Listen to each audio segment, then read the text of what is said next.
मंगल हुए नीच के। नवग्रहों में सेनापति मंगल 4 अप्रैल को अपनी राशि का परिवर्तन करने जा रहे हैं तथा वर्तमान मिथुन राशि को छोड़कर चंद्रमा की कर्क राशि में प्रवेश करने जा रहे हैं। अब क्योंकि कर्क राशि मंगल की नीच राशि है, इस प्रकार से मंगल का अपनी नीच राशि में प्रवेश हो रहा है। ऊर्जा का प्रवाह करने वाले मंगल जो साहस के कारक हैं, पराक्रम के कारक हैं, भाई के कारक हैं, सामर्थ्य के कारक हैं, क्षमता के कारक हैं, ये वाद विवाद, लड़ाई झगड़े तथा क्रोध के भी कारक हैं। ज्योतिष के नियमानुसार जब भी कोई ग्रह नीच राशि में जाता है तो उसका बल, उसका सामर्थ्य तथा उसका प्रभाव कम हो जाता है। इसी प्रकार से वो नकारात्मक प्रभाव देने लगता है। तो मंगल नीच राशि में होंगे तो निश्चित रूप से कुछ नकारात्मकता आने वाली है।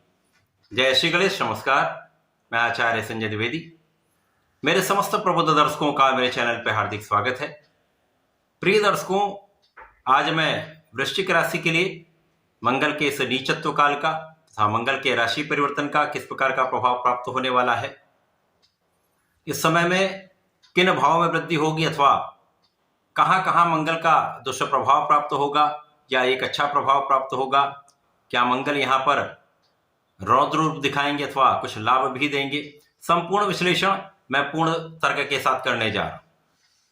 प्रिय दर्शकों, इस राशिफल को आप अपने लग्न तथा राशि दोनों के अनुसार देख सकते हैं। वृश्चिक राशि मंगल की ही राशि है। वृश्चिक राशि के लिए मंगल लग्न तथा षष्ठम भाव के स्वामी है। वैसे तो ये इनका गोचर अत्यंत विशिष्ट भाव में प्रारंभ हो रहा है, जो कि नवम भाव भाग्य का भाव है, परंतु यहां पर ये नीच राशि में होंगे।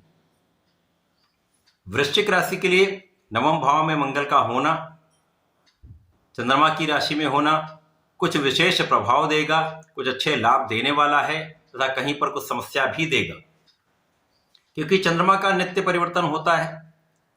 चंद्रमा मंगल से जब जब केंद्र में होंगे, दृष्टि प्रभाव में होंगे, युति प्रभाव में होंगे, तो मंगल का नीचत्व भंग होगा, तब मंगल एक अच्छा प्रभाव देने वाले हैं। अन्य समय में मंगल पे नीच का प्रभाव देने वाले। नवम भाव में मंगल का होना, जब मंगल नीच राशि में होंगे, इस भाव के प्रभाव को कम करने वाला होगा। आपका धर्म कर्म के कार्यों से मन विरत हो सकता है। आध्यात्मिक कार्यों में आपका मन नहीं लगेगा। इसी प्रकार से पिता के साथ कुछ क्लेश की स्थिति बनती है, कुछ मतभेद होते हैं। इसी प्रकार से यहां पर कुछ रोगों में व्यय की संभावना दिखती है। यदा कदा कुछ रोग आपको समस्या कर सकते हैं, कुछ विवाद आपके समस्या कारक बन सकते हैं, जिनमें आपका अकारण व्यय हो सकता है। कुछ यात्राएं होंगी, कुछ यात्राएं आपके लिए अच्छी हो सकती हैं, कुछ यात्राओं में आपका धन भी व्यय होगा, आपका स्वास्थ्य भी प्रभावित होगा। अनावश्यक यात्राओं से आपको बचना चाहिए। इस समय में मंगल का प्रभाव आपके पराक्रम को कहीं ना कहीं कम करने वाला है, क्योंकि मंगल जब नीच राशि में होंगे, स्वास्थ्य समस्याएं होंगी, वाद विवाद होंगे, कहीं ना कोई समस्याएं लगी रहेंगी, तो आप उतना परिश्रम अपने कार्यक्षेत्र में नहीं कर पाते हैं, उतना ध्यान नहीं दे पाते हैं, जिसके कारण कार्यक्षेत्र में कुछ समस्या आती, उतना अच्छा लाभ आप प्राप्त नहीं कर पाते। इस समय में भाई बहनों के साथ, विशेष रूप से छोटे भाई के साथ कुछ कोऑर्डिनेशन अच्छा नहीं बन पाता है, तो उसका भी पूर्ण साथ नहीं मिल पाता। मंगल का प्रभाव आपके सुख साधन बढ़ाने की स्थिति है, परंतु यहां पर इस समय में जब तक मंगल आपके नीच राशि में गोचर कर रहे हैं, यहां आपको किसी बड़े भूमि भवन वाहन के क्रय करने से आपको बचना चाहिए। यद्यपि यहां पर कुछ योग ऐसे बनेंगे जब आपको लगेगा कि मुझे यहां पर इन्वेस्ट कर देना चाहिए, क्रय कर लेना चाहिए, परंतु वहां पर स्थिति कहीं ना कहीं असामान्य हो सकती है। अतः इस समय में आपको बहुत ध्यान देना चाहिए। माता के सुखों में कुछ कमी हो सकती है, माता के स्वास्थ्य में कुछ समस्या हो सकती है, जिसके कारण वो पूर्ण लाभ नहीं ले पाएंगी। यहां आपको ध्यान देना चाहिए। अतः इस समय में आपके माता पिता दोनों के स्वास्थ्य में कुछ समस्या अथवा कुछ ना कुछ क्लेश की स्थिति यहां पर बनती, यहां आपको ध्यान देना भी होगा, उनका आशीर्वाद भी लेना चाहिए। मतभेद तथा क्लेश से बचना ही उपाय है। अब जब मंगल नीचत्व भंग का प्रभाव देंगे तो नीच भंग राजयोग बन जाता है। जब ये राजयोग होगा तो आपके भाग्य का साथ आपको मिल जाएगा। अब भाग्य का साथ जब मिलने लगता तो जो अवरुद्ध कार्य हैं वो भी बनने लगते हैं।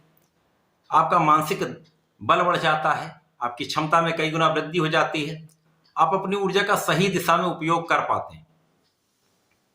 मंगल का प्रभाव आपको आपके क्षेत्र में आपकी ऊर्जा से, आपकी योग्यता से, आपकी क्षमता से आगे बढ़ाने वाला होगा। तो धन लाभ भी होगा। यहाँ पर आपके सुख साधनों से आप उसका उपयोग भी कर पाएंगे, सुख साधनों का आप लाभ भी ले पाएंगे। माता के साथ आपके सुखों में वृद्धि होगी, माता का आशीर्वाद प्राप्त होगा।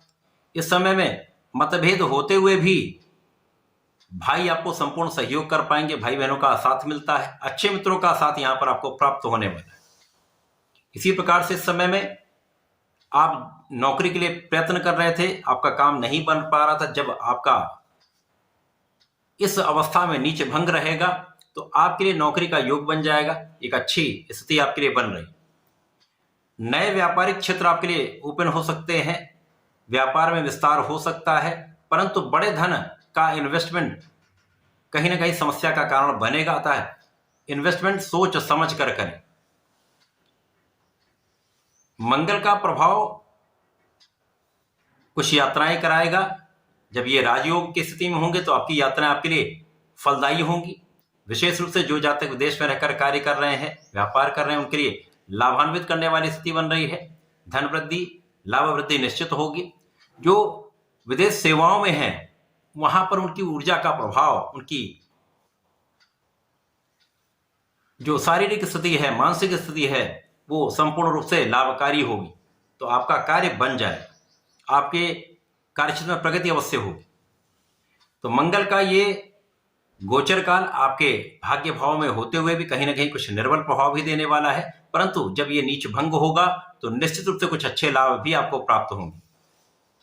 अब यहाँ पर आपको इस पूरे समय में, क्योंकि ये गोचर 4 अप्रैल से प्रारंभ होगा, 8 जून तक चलेगा, तो ये एक लंबा समय है। यहाँ पर आपको अपने मन पर संयम रखना होगा, क्रोध पर नियंत्रण रखना होगा, किसी भी प्रकार के वाद विवाद से बचना होगा तथा यहाँ पर सामान्यतः सभी क्षेत्रों में कोऑर्डिनेशन बनाकर आपको चलना चाहिए।